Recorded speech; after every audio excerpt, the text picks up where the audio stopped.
simple future tense. එහෙම නැත්නම් සරල ක්‍රියාවේ අනාගත කාලය. මේක නිර්මාණය කරගන්නේ මේකෙන් අර්ථ දක්වන්නේ ක්‍රියාවක් කරાવી ඉදිරියට කරයි කියන අර්ථය. ඔවුන් මෙහි ඒවි එහෙම නැත්නම් ඇය රැකියාවක් කරાવી යන අර්ථයන් දක්වන්න තමයි මේ අනාගත කාලේ simple tense වල අනාගත කාලය යොදාගන්නේ. මේක නිර්මාණය කරගනිද්දි මුලින්ම කර්තෘ ලියලා shall hari will hari එක ක්‍රියාවේ මුල් අවස්ථාවට එක තියන්න ඕනේ.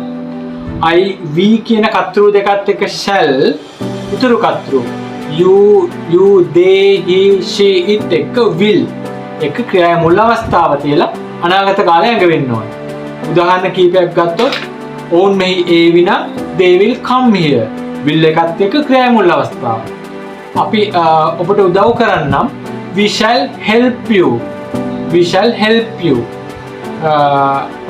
ඇය ගීයක් ගායනා කරાવી she will sing a song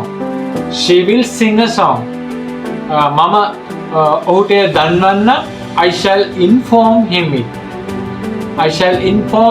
it මේ ආකාරයෙන් තමයි කර්තෘ ලියලා shall will එක්ක ක්‍රියාවේ මුල් අවස්ථාව යොදාගෙන අනාගත කාලයේ සරල ක්‍රියාවලිය නිර්මාණය කරගන්නේ.